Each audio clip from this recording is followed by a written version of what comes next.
Welcome to today's deep dive. If you're listening to this, you've probably, tried tracking your food at some point. Oh, absolutely. Everyone has the app on their phone at some point. Right. You log the calories in, you log the calories out, and you basically treat your body like it's this simple spreadsheet. Yeah, a clean little mathematical equation. Exactly. Deficit means you lose weight. Surplus means you gain. It sounds so simple. It's a comforting idea, honestly, because, we like things we can easily measure. We really want that tidy ledger. But it doesn't actually work like that, does it? Not at all. The moment you actually look at the endocrinology of digestion, that whole spreadsheet falls apart. I mean, your metabolism really doesn't care about the math. It cares about the hormones. Which is exactly why we are diving into a massive presentation today by Dr. Eric Berg. He lays out these 7 incredibly healthy foods, plus 3 really powerful bonus foods that his research suggests should basically be the foundation of your daily diet. Yeah, and the goal here isn't just to hand you a grocery list. We really need to understand the biological why behind these specific foods. Right, because the core concept of this entire approach isn't about starving yourself. The primary thesis here is all about managing insulin. Exactly.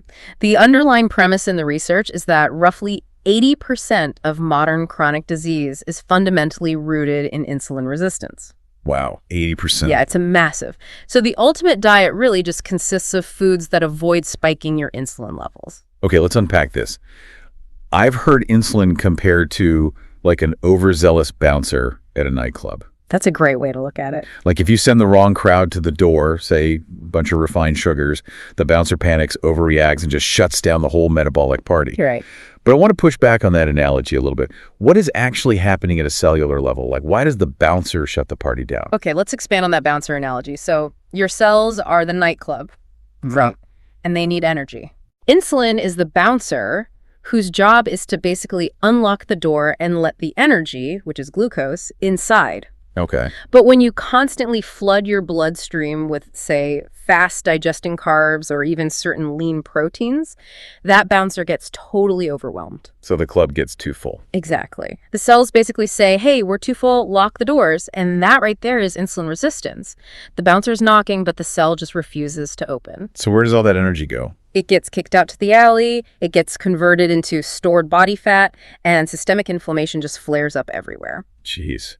So the obvious question for you is, who gets the VIP pass? Like, what kind of food slips past the door without alerting the bouncer in the first place? Well, from a purely biological standpoint, there are 2 main dietary elements that bypass that severe insulin response: fiber and fat. Fiber and fat. Yeah, they essentially just use a side entrance. And that physiological reality really sets up the logical framework for all the surprising foods we're about to get into. Okay, so let's get into the list. But surprisingly, the material doesn't actually start with what we're feeding our bodies.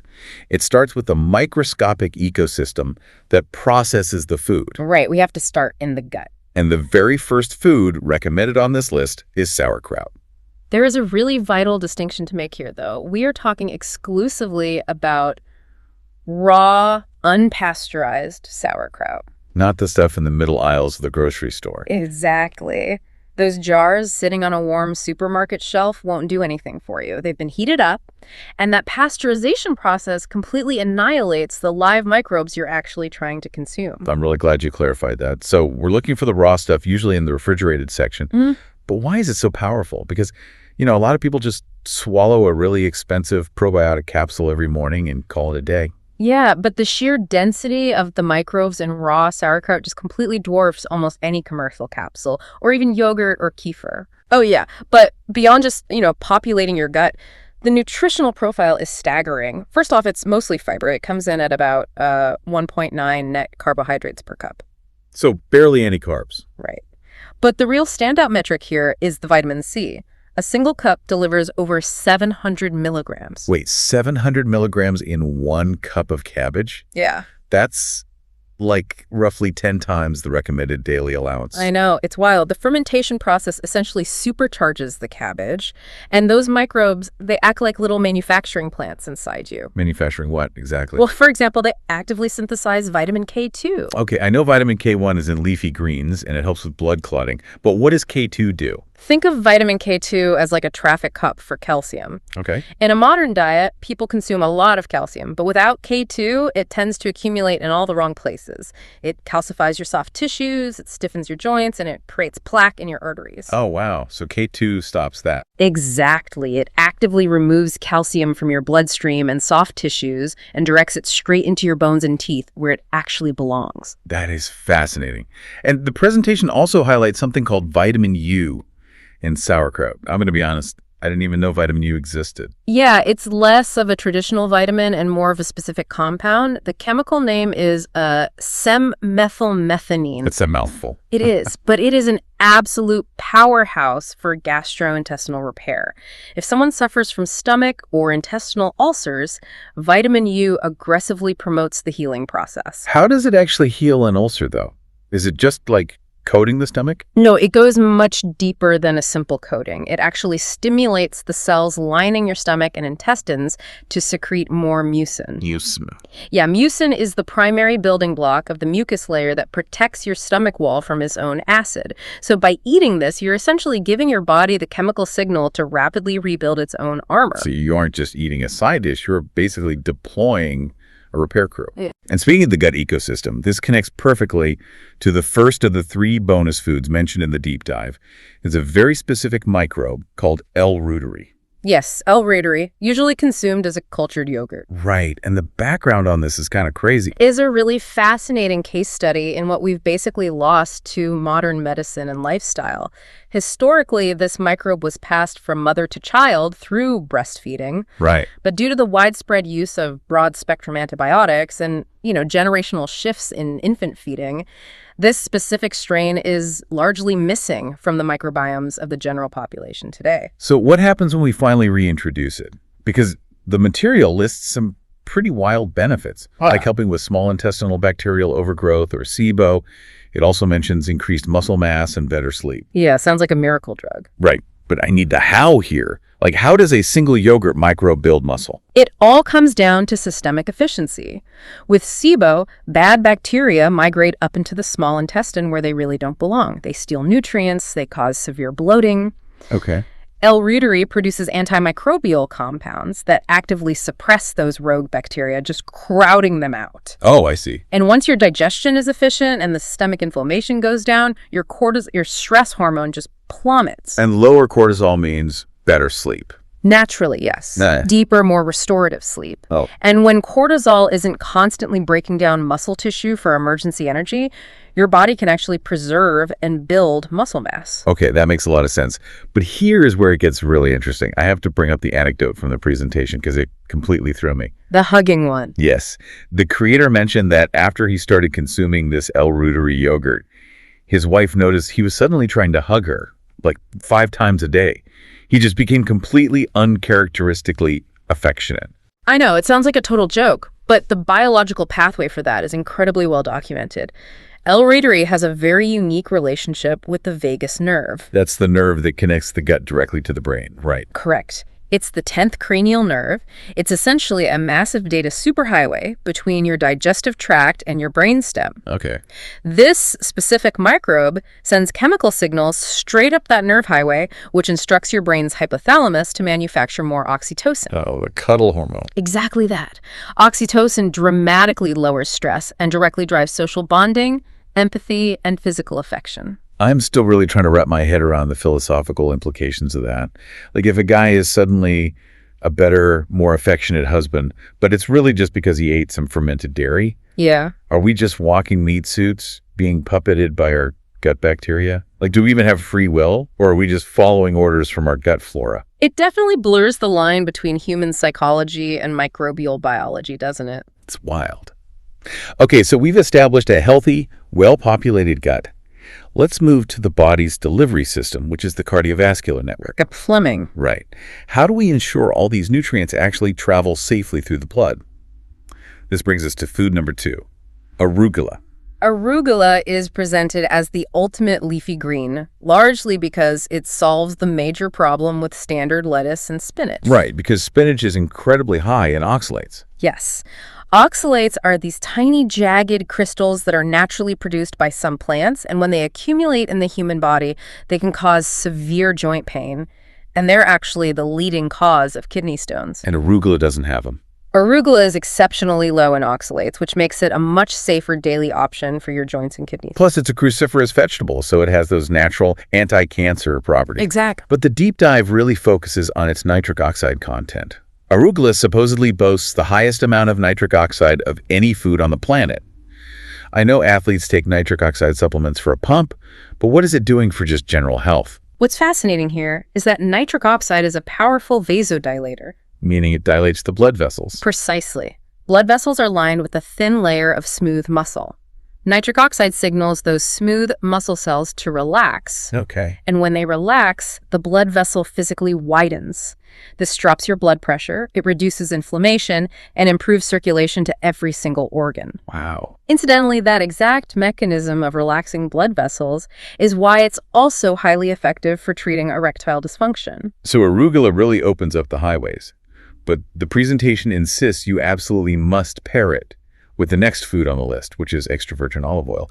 Why is it so crucial to drench the arugula in oil? Because a significant portion of the vital phytonutrients in leafy greens are fat-soluble. Meaning they only dissolve in fat. Correct. Phytonutrients are chemical compounds plants produce to protect themselves from things like UV radiation and insects. And when we eat them, they powerfully protect our cellular mitochondria. The energy factories in our cells. Right. But if you eat a dry salad or you use a fat-free dressing, those nutrients just pass right through your digestive tract, completely unabsorbed. What a waste. It is. The olive oil acts as the chemical extractor. It pulls those fat-soluble nutrients out of the leaves and carries them across your intestinal wall right into your bloodstream so the body can actually use them. And the olive oil itself is a cardiovascular heavy hitter too. The research highlights a pretty terrifying statistic. 90% of heart attacks and strokes aren't just caused by plaque narrowing the artery. No, they're triggered by a blood clot getting stuck in that narrowed space. Right, and extra virgin olive oil is a potent anti-clotting agent. It thins the blood naturally, reducing the stickiness of your blood platelets. Yep. But there is a major practical hurdle here that the presentation points out. Fake olive oil. Exactly. A massive percentage of the olive oil sold in supermarkets is heavily diluted or just completely fake. Yeah, the authenticity test. I actually tried this immediately after reading the material. Oh, really? How did it go? Well, the test is, if you take a small sip of real extra virgin olive oil and swallow it plain, it should cause a specific tickle or even like a biting sensation in the back of your throat. Yeah, that bite is crucial. And if it just goes down smooth, like vegetable oil, it's probably heavily processed. Mine had the bite, thankfully. That's good. That biting sensation is caused by a specific phenolic compound called oleocanthal, which is really only present in high-quality cold-pressed olive oil. It's actually the exact same biological pathway that ibuprofen uses to reduce inflammation. That's incredible. And there's a great prep tip from the material, dumping the EVOO on the arugula and then tossing in some nutritional yeast. Yes, that's a great combination. It gives the salad this savory, almost cheesy flavor. But nutritional yeast is absolutely loaded with natural B vitamins. And if you're dealing with chronic stress, flooding the system with B vitamins really lowers stress levels. Absolutely. So we have the gut rebuilt and the blood vessels widened and protected. Now we have to reevaluate the heavy hitters traveling through those vessels. This brings us to a major paradigm shift in the presentation, which is dismantling the modern fear of dietary fat and red meat. The great fat rehabilitation. Let's start with the seafood recommendations. Wild-caught salmon and canned cod liver. The word wild-caught is totally non-negotiable here. Farm-raised fish are essentially fed the aquatic equivalent of junk food, and they're often treated with antibiotics and artificial colorants. Yikes. Yeah. Wild-caught salmon, on the other hand, is one of the most concentrated sources of omega-3 fatty acids on Earth. Just to give you some scale, 3 ounces of standard codfish gives you about 171 milligrams of omega-3s. The exact same amount of wild-caught salmon delivers over 2,000 milligrams. Wow. And I see the terms EPA and DHA thrown around on literally every fish oil commercial. What do those acronyms actually mean for the body? They are the 2 most crucial forms of omega-3s. EPA is the body's ultimate anti-inflammatory tool. It literally provides the raw material for your body to turn off inflammation in conditions like bursitis or arthritis. DHA is structural. It is literally built into the cell membranes of your brain and your retinas. I mean, your brain is mostly fat, and DHA is the premium building block it desperately wants. But let me play devil's advocate for a second. Whenever someone says to eat massive amounts of fish, the immediate pushback is always mercury poisoning. Like, aren't we just bioaccumulating heavy metals? It's a highly logical concern, but salmon actually comes with a built-in biological antidote. Really? Yeah. Salmon is naturally incredibly high in a trace mineral called selenium, and selenium has a very high chemical affinity for mercury. Okay, so what does that do? When you digest the fish, the selenium binds to the mercury molecules, creating a completely harmless new compound that your body simply excretes. The mercury basically never gets the chance to attach to your tissues. Nature's own detox protocol. That is amazing. And the presentation advises eating the salmon skin too, right? Yes, because the fat right underneath the skin is packed with extra omega-3s and pure marine collagen, which is great for joint and skin repair. But what about the canned cod liver? The guy described it as tasting like fatty pudding, which is certainly a visual. Yeah, not the most appetizing description, but it's exceptionally dense. Cod liver actually surpasses salmon in omega-3 concentration. But surely the extreme heat required for the canning process destroys those fragile fish oils. Like, aren't omega-3s really sensitive to heat? The creator of the presentation had that exact same skepticism. So he actually ran an experiment. He bought various canned fish, cod liver, tuna, sardines, straight from the grocery store and shipped them to an independent laboratory. The empirical data showed that the omega-3s survived the canning heat completely intact. Oh, wow. That is really reassuring to know we don't need to try and source fresh raw liver. Exactly. All right, let's move from the sea to the land. And here is where I really have to challenge the material. I mean, we've been told for 50 years that a greasy burger and a slab of cheese are basically a one-way ticket to a coronary bypass. Right. Yet, grass-fed hamburger and quality cheese are right here on the ultimate health list. How does that work? To understand why, we have to return to our bouncer analogy. We're back to managing insulin. Okay, let's run with that. The presentation specifically states the burger needs to be an 80-20 fat to protein ratio, not lean ground beef. So if I drink a pure fat-free whey protein shake or, eat a plate of egg whites, what does the bouncer do? The bouncer panics. Really? Even with protein? Yes. When you consume pure lean protein without any fat, it digests incredibly rapidly. Your bloodstream is suddenly flooded with amino acids. And to manage that sudden spike, your pancreas pumps out a massive wave of insulin. It's essentially like throwing lighter fluid on a fire. But if I eat the 80-20 burger? The fat changes the entire metabolic equation. Dietary fat dramatically slows down gastric emptying. Oh, I see. Because the digestion is slowed, the amino acids from the beef just trickle into your bloodstream at a steady, manageable pace. The bouncer never panics. There's no massive insulin spike. So it's like burning a dense, slow-burning oak log instead of lighter fluid. Exactly. You get sustained energy without the hormonal roller coaster. That makes so much sense. And nutritionally, grass-fed beef is just incredibly bioavailable. It's loaded with easily absorbed iron and zinc. It has carnosine, which acts as a powerful anti-aging antioxidant. And it delivers about 350 milligrams of creatine per 100 grams. Right, which athletes pay really good money for to maintain muscle mass. And you mentioned the cheese. The parameters here are pretty strict. Mm-hmm. It must be full-fat, raw, aged cheese. Yes. And it's surprisingly low carb because during that aging and fermentation process, the microbes actually consume all the milk sugar, the lactose. Exactly. But the benefits go way beyond just avoiding carbs. Grass-fed aged cheese is one of the best dietary sources of CLA, or conjugated linoleic acid. I see that sold as a weight loss supplement all the time. Oh. How does eating a fat help you lose fat? CLA acts as a metabolic signaling molecule. It actually encourages your fat cells to release their stored triglycerides to be burned for energy while simultaneously preserving muscle tissue. That's incredible. And add to that the presence of butyric acid, which is a short-chain fatty acid that serves as the primary energy source for your colon cells. You essentially have a food that heals the gut while fueling the metabolism.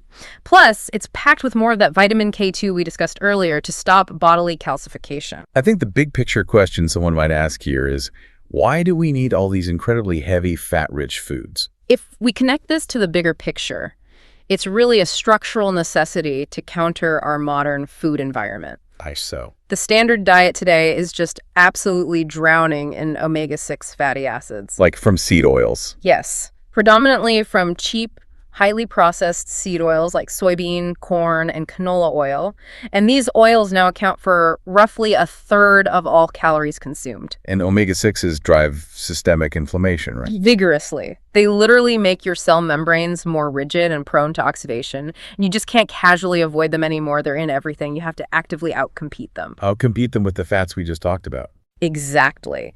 Flooding your system with the massive omega-3s from the fish and the stable, highly nutritious fats from the beef and cheese, it's basically a dietary arms race. You're providing the anti-inflammatory raw materials your body needs to neutralize that omega-6 damage. It's like sitting in the fire department to put out the seed oil fires. That's exactly what it is. Okay, we've covered the main structural macros, the gut ecosystem, the cardiovascular plumbing, the fuel.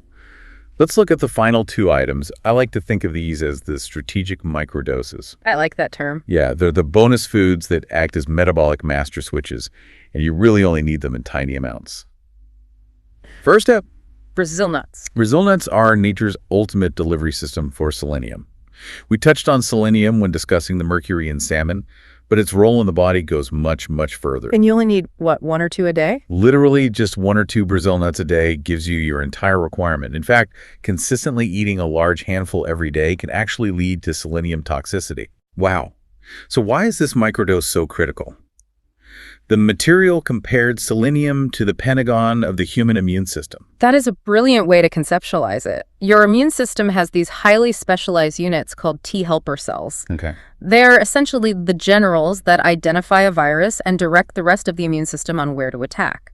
Selenium is required for those T helper cells to function. So without it, the generals are blind and the troops have absolutely no orders.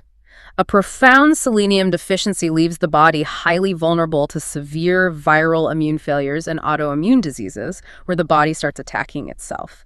Things like Hashimoto's, MS, lupus, alopecia. And speaking of Hashimoto's, the presentation mentioned selenium is the catalyst for thyroid hormones. Yes. Your thyroid produces a hormone called T4, but T4 is entirely inactive. It doesn't actually speed up your metabolism until it's converted into active T3. And selenium does that. Yes. The enzyme that performs that conversion, by chemically removing a single iodine atom, is entirely dependent on selenium. If you lack selenium, your metabolism slows to a crawl, regardless of how perfectly healthy your thyroid gland is. Just 1 or 2 nuts a day flips that switch. It's pretty amazing. Which brings us to the final bonus food, and honestly the one everyone is going to be happiest about. Dark chocolate, specifically 85% cacao or higher. It really is a phenomenal food. High-quality dark chocolate is loaded with polyphenols, which are powerful plant antioxidants that serve as premium food for your good gut bacteria. Awesome. And much like the arugula, it actively increases nitric oxide production to relax those blood vessels. Plus, at 85% cacao, the sugar content is negligible. You're looking at maybe 6 net grams of carbohydrates, so it easily bypasses our bouncer without triggering an insulin spike. Okay, let me pause you right there because I caught a contradiction in the material. Yeah. Earlier, we praised arugula because it was low in oxalates, those jagged little crystals that cause joint pain and kidney stones. We specifically avoided spinach because of them. Right. But isn't dark chocolate notoriously high in oxalates?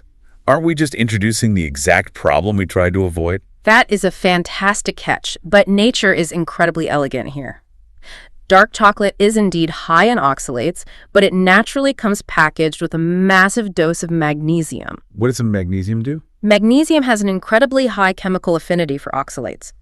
When you eat dark chocolate, the magnesium binds directly to the oxalates right there in your digestive tract. It forms an insoluble complex. Oh, so they lock together. Exactly. Because they're locked together, the oxalates cannot pass through your intestinal wall into your bloodstream. Instead of traveling to your kidneys to form stones, they simply pass safely through your digestive system and end up in the toilet. Built-in neutralization. I love that. Plus, that magnesium does wonders on its own. Absolutely.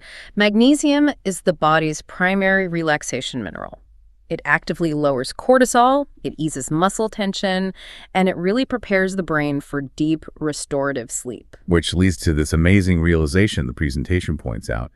Think about when you get a sudden, intense craving for dark chocolate in the middle of a stressful workday. Right. Everyone gets that. We usually blame it on a lack of willpower or a sugar addiction. But the data suggests it might just be your gut microbiome, recognizing that your cortisol is too high.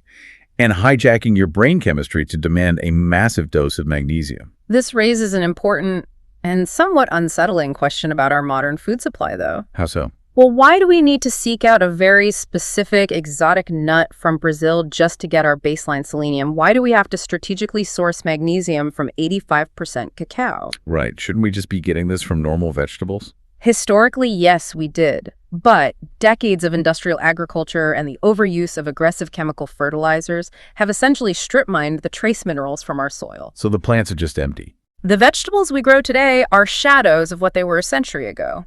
The foods on this list aren't magic, they're targeted replacements. They're stepping in to provide the crucial elemental building blocks that modern agriculture has completely erased from the baseline human diet. So we're essentially trying to supplement a depleted earth. Sadly, yes. Well, let's pull all of this together. If there's one thing to take away from this deep dive, it's that true health, according to this material, isn't about restriction. It's not about meticulous calorie counting or suffering through dry, fat-free, miserable meals. Not at all. It is fundamentally about managing insulin by prioritizing high-quality fats and fibers. It's about lowering systemic inflammation by outcompeting modern seed oils with heavy doses of marine omega-3s. Right. And it's about providing the exact raw materials, the selenium, the magnesium, the specific microbial strains, so your body's incredibly complex.